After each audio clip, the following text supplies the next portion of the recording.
আপনাদের সবাইকে স্বাগতম টেক জোন আপডেটস চ্যানেল থেকে। আপনারা জানেন মোবাইল জগতে মোটরোলা খুবই ভালো একটি কামব্যাক করেছে। আজকে আমরা জানবো মোটরোলা H70 ফিউশন নিয়ে। তাহলে দেরি না করে ভিডিওটি শুরু করা যাক। মোটরোলার এই ডিভাইসটিতে আপনারা পাচ্ছেন 6.78 ইঞ্চি অ্যামোলেড ডিসপ্লে। এর সাথে আপনারা পাচ্ছেন কর্নিং গরিলা গ্লাস 7 এর প্রোটেকশন। আরও থাকছে 144 হার্জ রিফ্রেশ রেট এবং এটিতে আপনারা সর্বোচ্চ 1 বিলিয়ন কালার সাপোর্ট পাবেন এবং আরও সাথে রয়েছে HDR10+ সাপোর্টিং সিস্টেম। ডে লাইটে ফোনটিতে আপনারা পাচ্ছেন সর্বোচ্চ 5200 নিট পিক ব্রাইটনেস। ডে লাইটে ফোনটি খুবই ভালো পারফরমেন্স করে এবং ফোনটিতে রয়েছে একটি কোয়াড কার্ভ ডিসপ্লে প্যানেল। যারা আপনারা কার্ভ ডিসপ্লে পছন্দ করেন তাদের অবশ্যই ফোনটির ডিসপ্লে পছন্দ হবে এবং ফোনটির সামনে রয়েছে একটি 5 হোল নচ এবং ফোনটিতে আরও রয়েছে ইন ডিসপ্লে ফিঙ্গারপ্রিন্ট। সব মিলিয়ে ফোনটির ডিসপ্লে সেকশন নিয়ে আপনাদের কোনো অভিযোগ থাকার কথা নয়। ফোনটির ডিসপ্লে সেকশন খুবই প্রিমিয়াম। আপনারা যারা ভালো ডিসপ্লের ফোন নিতে চান তারা অবশ্যই ফোনটি নিতে পারেন। তবে সবচেয়ে হতাশাজনক ব্যাপার হচ্ছে ফোনটির ডিজাইন নিয়ে।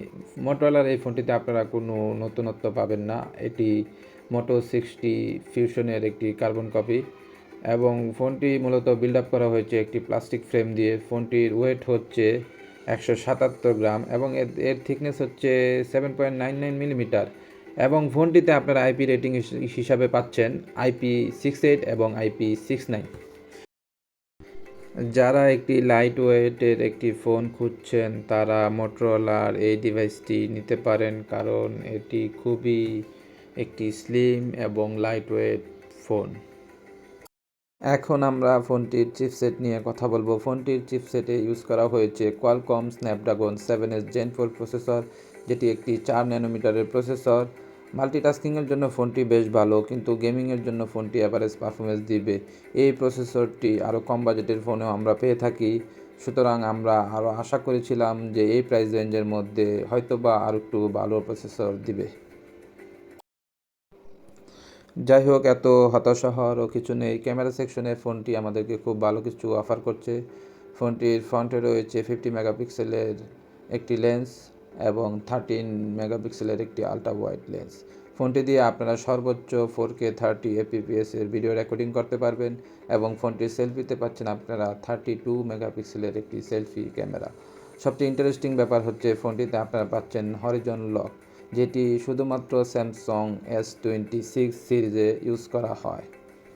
তাহলে এই প্রাইস রেঞ্জের মধ্যে আপনারা হরিজন লক পাচ্ছেন, যেটি খুবই ভালো একটি ব্যাপার। ফোনটির ব্যাটারি সেকশন আপনাকে হতাশ করছে না। ব্যাটারি সেকশনে আপনারা পাচ্ছেন 7000 mAh এর একটি বড় ব্যাটারি, সাথে পাচ্ছেন 68 ওয়াটের ফাস্ট চার্জার এবং পাচ্ছেন টাইপ সি চার্জিং পোর্ট।